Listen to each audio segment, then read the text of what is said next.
हरियाणा विधानसभा सत्र की अवधि को लेकर बिजनेस एडवाइजरी कमेटी की बैठक के बाद कांग्रेस विधायक गीता बुक्कल ने कहा कि उन्होंने सदन की अवधि बढ़ाने की मांग उठाई थी। उन्होंने कहा कि डीएपी खाद, एमएसपी, मुआवजा, नशा, बेरोजगारी समेत कई मुद्दों को विपक्ष की ओर से उठाया जाएगा।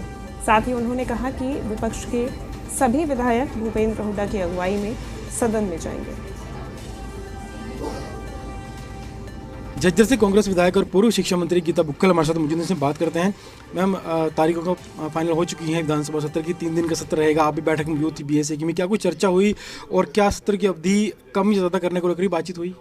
देखिए, बीएससी की मीटिंग थी। इसमें माननीय मुख्यमंत्री जी थे, स्पीकर महोदय, सभी मेंबर्स उसमें मौजूद थे। गवर्नर एड्रेस 13 तारीख को, 13-14 का सत्र है, 15-16, 17 की छुट्टी और 18 तारीख को सत्र। एक तो हमने मांग की है कि इसकी समय अवधि बढ़ाई जानी चाहिए। साथ ही साथ में हमने ये भी कहा कि जो महामहिम राज्यपाल महोदय का अभिभाषण है तो उस पर चर्चा जो है same day vote of thanks, उन्होंने कहा था कि सेम डे होगा। तो इसमें क्योंकि इस बार प्रश्नकाल नहीं है, बहुत सारे साथी विधायक हैं, वो प्रश्न पूछना चाहते हैं, अपने विधानसभा क्षेत्र की आवाज़ उठाना चाहते हैं, ज्वलंत मुद्दों को उठाना चाहते हैं। तो एक तो ये तय हुआ है कि गवर्नर एड्रेस जो है 13 के साथ साथ 14 तारीख को भी उस पर चर्चा होगी। और साथ ही साथ में सप्लीमेंट्री बजट है, अप्रोप्रिएशन बिल है, कुछ ऑर्डिनेंस हैं, उनके बिल भी इस समय टेबल्ड होंगे। तो हमने तो यही मांग की है कि 1 दिन की अवधि, 2 दिन की अवधि और बढ़ाई जाए ताकि सभी सदस्यों को जो है मौका मिले। और एक बात निकल कर आई थी कि नेवा पोर्टल के माध्यम से पेपर्स लेड और रीलेड होंगे। तो हमने ये कहा है कि अभी नेवा पोर्टल की ट्रेनिंग ही विधायकों को नहीं दी गई है, तो इसके लिए इसको थोड़ा सा मैनुअल किया जाए और साथ ही साथ में जो पेपर्स दिए जाएं वो हिंदी और इंग्लिश में दोनों में दिए जाएं। कई बार इंग्लिश में जैसे दिया गया, कईयों को दिक्कत होती है, तो इंग्लिश और हिंदी में बायलिंगुअल होने चाहिए जी। इसके अलावा कई विपक्षी विधायकों की ओर से कई ध्यानाकर्षण प्रस्ताव भी लगाए गए हैं, कांग्रेस की ओर से भी कोई मुद्दे लगाए गए हैं क्या, और कौन कौन से मुद्दों पर सरकार से सवाल पूछे जाएंगे?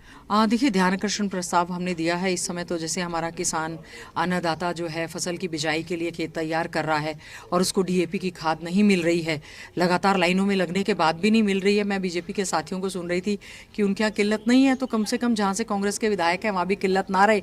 हमारे किसानों की आवाज़ सुनी जानी चाहिए। हमारे यहाँ पर जो है पूरी तरह से खेत जलमग्न हो चुके हैं, उनको मुआवजा नहीं मिला है अभी तक, तो उसकी आवाज़ हम उठाएंगे।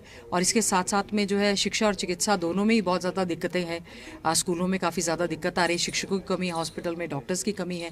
एक ध्यानाकर्षण प्रस्ताव हमने दिया है कि जो बैनर, पोस्टर और वॉल पेंटिंग, इससे पूरा का पूरा डीफेस हो चुका है, पूरा शहर और गांव हो चुके हैं, आवारा बेसहारा पशु हैं। इस तरह के तमाम मुद्दे हैं। बेरोजगारी एक बहुत बड़ी समस्या है। क्यों कच्ची नौकरी, क्यों पक्की नौकरी नहीं युवाओं को, ड्रग्स की चपेट में जो हमारा युवा आ गया है वो बहुत बड़ा मुद्दा है। तो हम लोग यही चाहते हैं कि गवर्नर एड्रेस है उसमें सभी को मौका मिलना चाहिए, और चाहे तो 0R भी होना चाहिए और कॉल अटेंशन मोशन भी होना चाहिए ताकि सभी साथी हमारे आवाज़ उठा पाएं। सरकार का तो यही आरोप है कांग्रेस के ऊपर, विपक्ष के ऊपर, कि विपक्ष अभी खुद बिखरा हुआ है, नेता प्रतिपक्ष की घोषणा नहीं हुई है। तो किस की अगुवाई में सदन में आएंगे कांग्रेस के विधायक? देखिए, कांग्रेस के 37 विधायक हैं, सभी सक्षम हैं। और पहले भी हम आदरणीय चौधरी भूपेंद्र सिंह हुड्डा जी के नेतृत्व में हमेशा ये लड़ाई लड़ते रहे हैं। और सभी विधायक हमारे मजबूती से चुनाव लड़के आए हैं, जीत कर आए हैं। मजबूत विपक्ष है, उम्मीद करेंगे सत्ता पक्ष पूरी तैयारी के साथ आए। शुक्रिया। तो ये थी झज्जर से कांग्रेस विधायक और पूर्व शिक्षा मंत्री गीता बुक्कल, जिन्होंने कहा कि सत्र की अवधि फाइनल हो चुकी है और विपक्ष पूरी तरह से तैयारी करके सत्र में आएगा। और कई मुद्दे हैं, जैसे खाद का मुद्दा है, किसानों का मुद्दा है, मुआवजे का मुद्दा है, बेरोजगारी का मुद्दा। इन तमाम मुद्दों पर विपक्ष जो है सरकार से सवाल पूछेगा और सरकार को घेरने का काम करेगा। वीडियो जर्नलिस्ट राहुल दीवान के साथ विजय राणा, जी मीडिया, चंडीगढ़।